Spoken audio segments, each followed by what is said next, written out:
From the land grant University in Urbana-Champaign, Illinois, this is the Closing Market Report. It is the 27th day of June, 2025. I'm Extension's Todd Gleason. Coming up on this Friday, we'll talk about the commodity markets with Mike Zuzolo. He's a globalcomresearch.com out of Atchison, Kansas.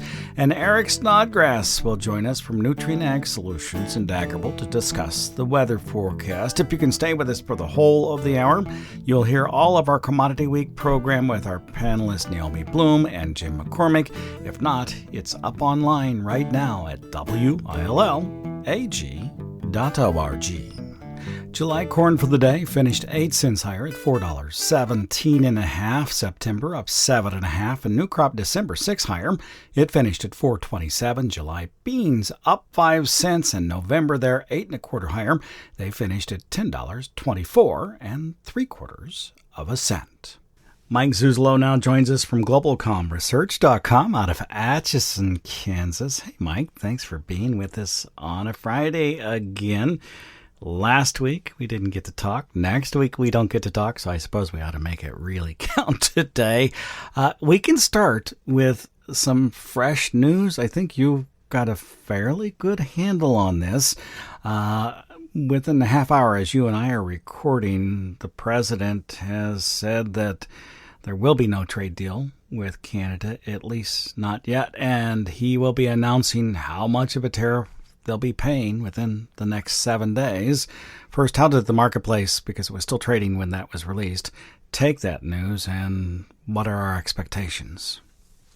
Yeah, this digital services tax is what President Trump is ending his negotiations with Canada on, and said he's going to, as you say, going to next 7 days just send a letter out to tell them what they're going to be paying for tariffs. So we're going to have to watch this very closely in the unleaded gas market, in the ethanol market, obviously in the lumber market too, and probably in the autos as well. But another little bit of a wrinkle here, not a lot of details, so the market didn't look at it, I don't think, too hard. We did come off our highs in the stock market, Todd, but that was after making new all-time highs in the S&P 500.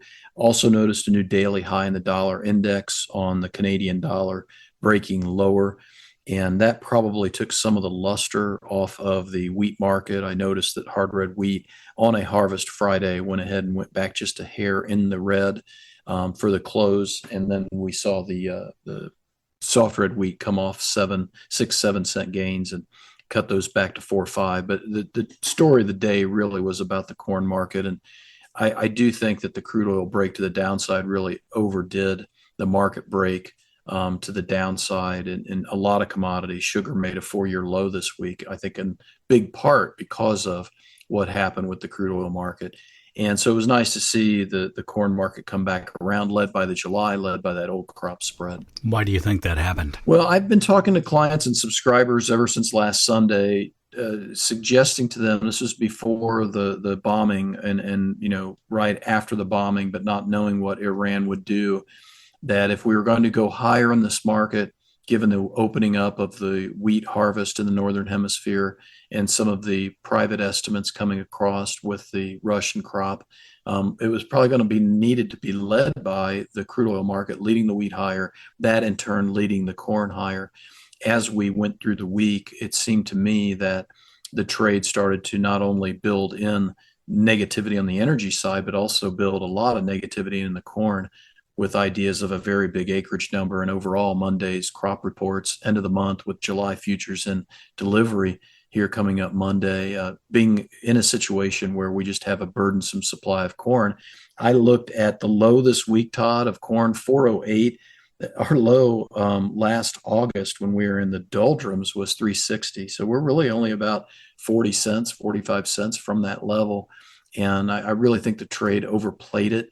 From the downside, my take is the stocks number could be surprising because the export pace that we have kept up. We hit USDA's target this week on export sales with 10 weeks left, and we're still about the cheapest corn price out there in the world. So I feel like between that and some of the ethanol issues that Brazil announced this week of increasing their blend, corn's still got the best fundamentals, and we'll see if maybe, just maybe, those stocks numbers offset and surprise the market to the upside, and the acreage number's not as big a deal as the trade's thinking. Okay, so on the week, the corn's going to be somewhere in the middle of the trading range for the whole of the week. It almost looks like a spike low in the weekly market. We won't know that for some time, but that's, I'm assuming, what you're hoping for. Yeah, I think that's exactly right. And then, when you look at the supply demand fundamentals, no matter how you slice it, you still have the tightest world stocks to use since 2012. And so we told in the marketplace in futures, the trade, the funds told the market, we don't need the supply held onto. We've got ample supply to meet demand. Let's go ahead and take the old crop, new crop spread from 15 to 20 plus July to 12, 15 plus December.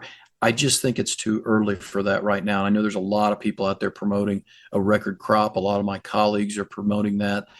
I just don't think we're there yet based upon what I'm hearing from clients on both sides of the Corn Belt. 2 weeks from now, we could be, but I don't think we are right now with some of the holes in these crops. Yeah, so July corn, while it was finishing, and most of this came today at around 8 cents higher, it is still down 11 cents from last Friday's close, so week over week, 11 cents off, but it's been more than twice that deep at some points during the last 7 days of trading.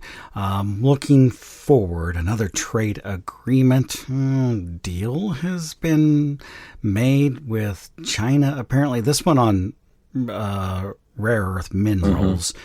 Does that make much of a difference in the grand scheme of things for agriculture? It suggests to the trade that we are moving in the right direction with China, but I would also give caution with what you and I've talked about a lot. You're one of the few people that asked me about this, to your credit.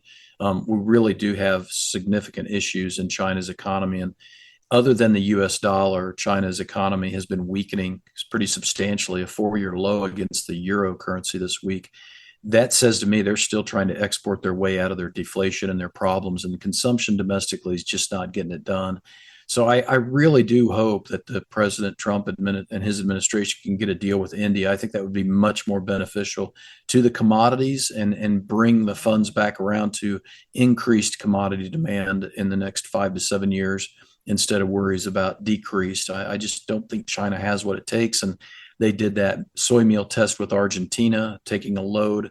They're clearly making moves along with the Shanghai port that we've talked about, clearly making moves to get away from our agriculture sector, except maybe the meats at this stage.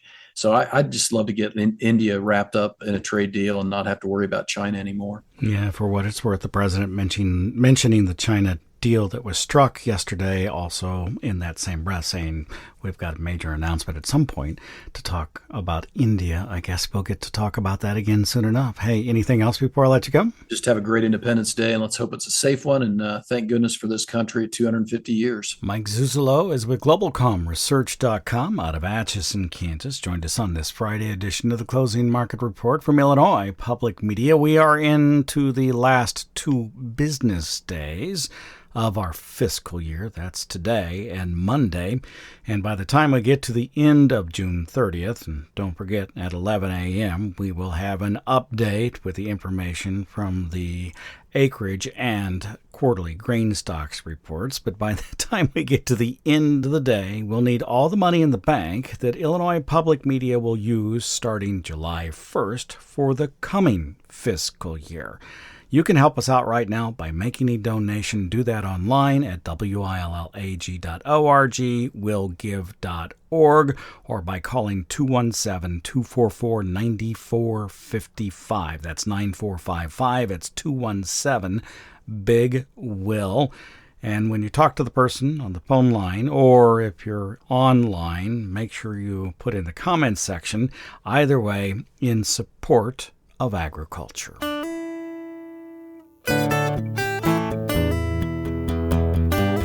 Let's check the weather forecast now with Eric Snodgrass. He's at Nutrien Ag Solutions in Daggerville. Hi, Eric. Thank you for being with us. You're in the Great White North still this week, although I don't know that it's white. I'm sure it's still not. But you're north in Wisconsin this week. Thank you for taking some time with us. I want to start not in your part of the world, but out to the west, because we did talk earlier in the week about the rainfall there and heard about these big 7-inch rains that came in some places already. And I'm wondering what you think of those and what they've meant for that part of the world. Yeah, well, there was an interesting thing that happened in parts of Western Corn Belt. We did have pockets that were in Nebraska, South Dakota, Iowa, Wisconsin, that just, I mean, took it on the chin with respect to how much rainfall they got. And there was a spot in Nebraska that I found quite interesting because the video was sent to me by a guy named Eric Hunt. He is an extension specialist, a climatologist out of the University of Nebraska-Lincoln. He's actually a contributor to the drought monitor. He's one of the guys that when the drought monitor is made every week, he tells the folks what's going on in Nebraska. Like, that's his job. All right.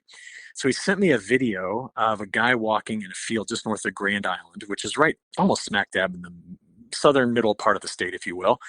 And that farmer had 7 inches of rain on his farm this week, excuse me. Now, I verified it because the video was just amazing. He was walking through his fields. His corn looked pretty darn good. But he's a no-till guy, and he's also he left a lot of his cover crop as residual. Now, what was amazing was 12 hours after 7-inch rain in that area, he was not leaving, it wasn't muddy. That water had soaked in. It had basically his efforts in soil health, I think, were paying off for him for this big one-off rain event. And we know something, Todd, right? We've studied this. I've talked about it numerous times. But throughout the Corn Belt, we have observed over the last 40 years a remarkable increase in these high impact rainfall events where we get more than 2 inches of rain in a 24-hour setting. It seems as though those guys that are going after their soil health first and foremost and keeping that tilth right, they're able to kind of, for lack of a better phrase, weather that storm a little bit better. So very interesting bit of information out of Nebraska. Yeah, interesting stuff, particularly as it relates to Nebraska. Sometimes we always think about Nebraska as being highly irrigated. It is along the southern edge of Nebraska. Eric Hunt, by the way, we talked to last fall, I want to say, about the Ogallala Aquifer. I had met him earlier in the year at an event in Peoria. So, everybody is just in a small world that we catch up with each other from time to time. So now let's talk about the weather we've had. It's been hot. What does that mean to you as it's related to the rest of this summer? Well, we were pretty far behind on heat units through mid to late May and early June. So this caught us up, but there's some heat in there that we couldn't use. Like the crop doesn't use very well, and it's still hot. We still have throughout the Ohio River Valley heat advisories in place. Now, it's cooled off elsewhere, but we're not done with this heat just yet. So here's something to think about.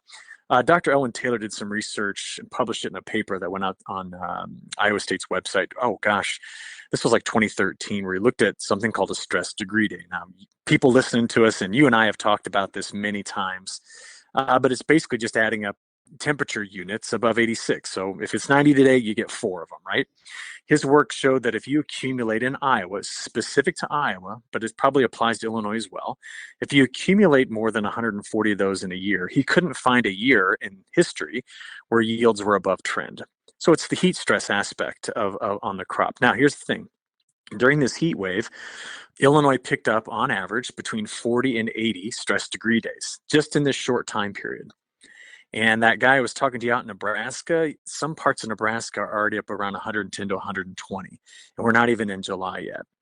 And as I just think about where this is going to go, I anticipate more waves of heat similar to what we saw, where you get 4 or 5 days of, what we call excessive temperatures getting into the 90s.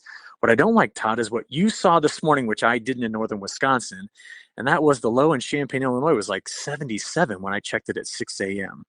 And it's much cooler up here. I am wearing a jacket, and it rained for the last 2 days, but I was glad to be here more glad to be here than I think it would have been to be sweating in Illinois right now. It has been hot, and those overnight temperatures staying that high, particularly last night, is highly unusual. Can we talk about another event that producers are going to worry about to some extent going forward? So in the Western Corn Belt here as well, they have had rainfall. They are more subject to what is referenced as a flash drought. Yeah. How do those come about, and do we need, given the heat that we've had and thinking about hot weather and stress going forward to consider those? Well, we know that we can kind of ramp up the hydrologic cycle with higher temperatures, right? So if you've got a lot of water in the vegetation or in the soil, and you put some heat on it like we did last week, you will see evaporation rates. And in the plains, these evaporation rates can be higher, but you'll see them as high as 2.5, 3 inches a week, which is why we keep track of precipitation minus evaporation, because that is such a key number to keep an eye on that could signal some stress before you start to see it in your total precipitation numbers. But basically what's going on there is that the plant is just, working overtime to transpire water. And what we think about with corn, right, is that corn kind of has two jobs. During the day, it takes in all that sun and it takes in all of that biomass that it's creating, through the sunlight and the pulling in of the CO2. And at night, it needs to take the time to convert that over into the mass and the sugar that the crop needs, right? But if you keep those evaporation rates high, more of the energy that plant has in it is being used to, transpire more water. So what we get concerned about are these very rapid time periods of drought development where the crop is stressed first. And so sometimes you see an agricultural drought before you see a meteorological drought because of the way the plant transpires water. So let me ask you a question that Matt Bennett would want to know today. Yeah. As it's related to a lack of rainfall where he is. Yeah. It says the corn crop there in Mattoon, Illinois, just an hour south of us.